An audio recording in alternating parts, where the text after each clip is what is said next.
Alrighty guys, I probably put about a half hour in here this afternoon.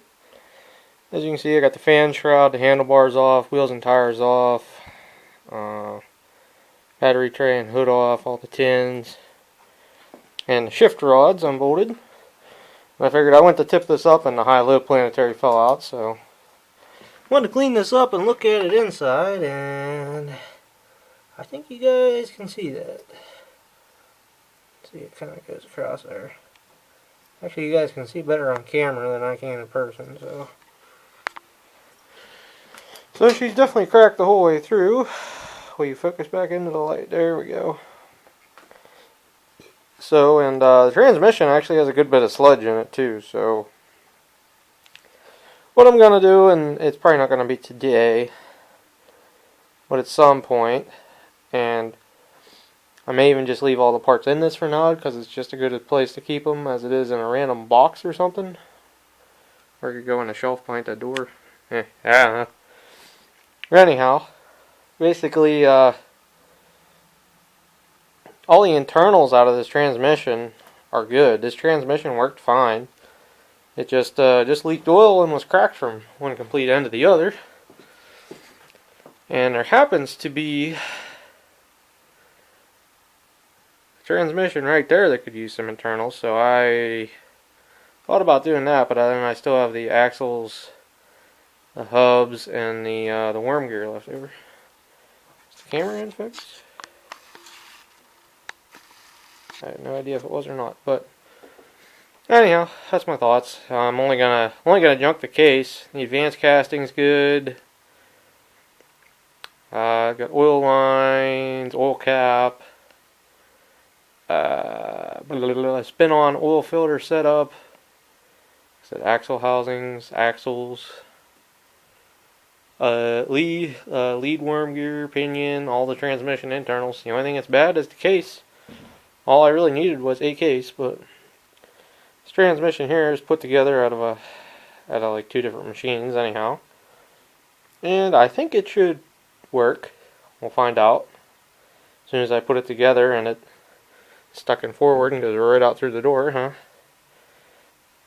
so that'll be something for later. Maybe we'll go and dissect the transmission further. I've never, like I said before, I've never had the one of the worm gears out of these transmissions because I just haven't had a need to. I mean, them bearings don't go bad in there. They turn at such a slow speed, along with the wheel bearings, that you normally don't have trouble out of them. Normally. We'll say normally. I know people out there have had it, so anyhow, I'm going to, the reason you gotta tear it down this far is I want to get the shipper shaft and the dog gear out, because as far as I remember, it's a good dog gear. So I'm going to tip it up, and I'm going to look at it, and if it's not, I have one right here that's come out of this black transmission. It fell out since there's no shipper shaft holding it in, obviously. And this is actually a newer style. I don't know if that has a new or old style on it yet, but regardless, get into that. I'm not really showing it. If you guys want to see it, I can do it on another machine later. It's not like there's not two more machines right there that I plan on working on this winter, and then I'll get back to sealing up the 44L, and then I got a cylinder over there I forgot about. Maybe I'll do that on the 58Li. I don't know. Just like I said, just have the want to monkey with L's and C's right now, so that's what I'm going to do, because the riders are frustrating me all to hell. Went to start the 816 today, no spark. Unhooked the time delay module, then it fired up and went. The 432, the battery was dead. 812 was the only one that started normal out of everything out there. 83, the key switch is starting to go bad on it, so it sticks and acts up a little bit, so I got to change that. So it's just been one of them days around here. And I moved all of them to get my backhoe out and go move a tree. So I'm going to get this put together. Will I get it running? I don't know. It'd be nice to, but then I gotta put oil in it and blah blah blah blah blah. So I don't know. We'll see. Maybe I will get it running. Maybe I won't. But at least if I get it put together, then I can play with it later and figure out what I got wrong. So, anyhow, catch you guys on the next clip. Alrighty, guys. So, quite a few things have transpired since the last clip. And obviously, you guys can tell it's mainly put together. I'm going to say mainly.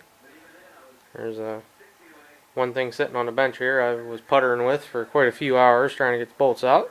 I eventually did get 2 holes in it. And then I did eventually break the corner of the cylinder off a little bit. So I'm going to have to custom. I started working on it, but I figure I'll finish it when I go to put it in. I got to grind this back a little bit and that back a little bit. And that'll work. But it's all put together. More or less, I am going to have to adjust the clutches. And the other thing is it's missing the little bar here for the forward and reverse rod to rub on. That way it don't flex down. And once I get that on there, I can adjust the clutches right, and we'll go from there. But yeah, everything is on there. Lost one wheel bolt somewhere in the process. I have been steadily looking for that all day, and I have not found it. Must have kicked it somewhere. I'm stuck inside the rim. I don't. Heck if I know. But it's all together. I got the exhaust side air shroud is still off because obviously I need to work air. Tighten the center head bolt. A spark plug. Put some oil in it. That'll be pretty handy. And I may tonight yet, I don't know, bolt that cultivator on just to get it so it's sitting normal like an electric starter will hook up to it here. And I need to run a fuel line. And then after that, I do believe we will be ready to start this. Shouldn't be anything left but the try. Oh, and a fan belt. But again, small potatoes, so just gotta get all the little things done, and we should be good. I'm guessing this tractor or this transmission here must have had fairly worn out clutches, or clutches that had a lot more play to them or something, because the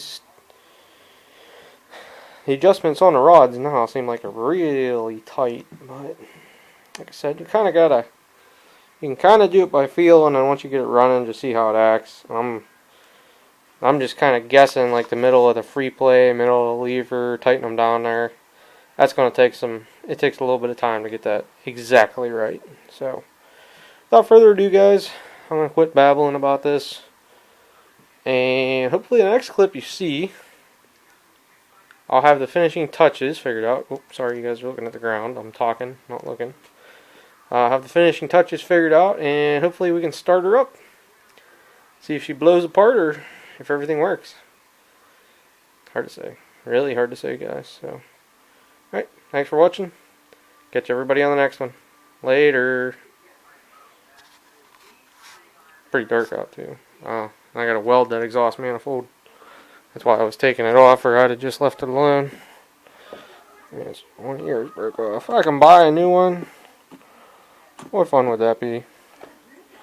Much rather spend an hour trying to weld and grind that than however much one costs. It's the fun of it, guys. The point is you can. So, later, guys. Focus. There you go. Later, guys. Alrighty, guys. So, one day during the week there, I don't remember which day, I did weld the exhaust manifold back together for the 50L here. Gonna focus. See, there we go. So I'm gonna get this ground down. Probably not gonna be able to do too much with the inside, just because I don't have any rotary bits or anything that I'm aware of, as far as I remember. But yeah, if I get the back ground down and get it ground enough so I can get a bolt in that side, or a nut, that'll be good enough for me. And then we'll bolt it on there and put this in the pipe and try and unoval this pipe a little bit, and we'll go from there. So here we go. Okay, got this ground out as best as I could. I messed it up a little bit here. I ground a little too much, and I had to grind the rest of it down. The best way to do this would be on a belt sander or something like that, but obviously all I got's a grinder. Flap wheel I'd have been better because it wouldn't have been so aggressive. But over here I was grinding, and then I ground away the material that the weld was attached onto, which, oh well. The inside weld is still on there.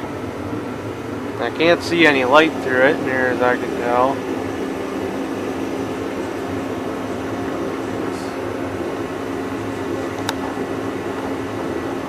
Seems alright. So if it bugs me later, I can always take this off and weld it again. I need to just weld it with my welder at home. I can do a lot nicer job with it than I can that other welder. I don't know why. The other one's a 220 welder, where mine's only a 110, and I can do a lot nicer job with it. I don't know, I guess I'm just used to welding with junk. So, anyhow, put it on here, and then I got a custom grind a bolt. I found a gasket that'll work here, and we'll stick that on, and hopefully I got the pipe straightened out enough so a muffler will screw on. So, see how she goes here. Alright guys, I'm sure you guys can hear the rain on the roof, but sorry, not a whole lot I can do about that. But I got the exhaust manifold on here. You can see I have a MacGyver repair back here, which ain't a whole lot I can do since that ear broke off.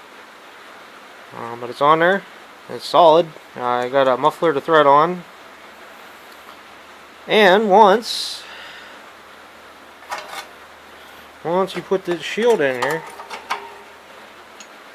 it'll just look like there's just a nut there. So, ain't really too concerned about it after a little while to rust. Like I said, not a show tractor, just merely making a functional tractor. Hopefully it was in focus there. But when I get this on, I gotta put the hitch bolts back in. Maybe I'll get a fan belt through on this, and then we'll get some oil in it, and maybe we'll see what she does here. See if she'll run.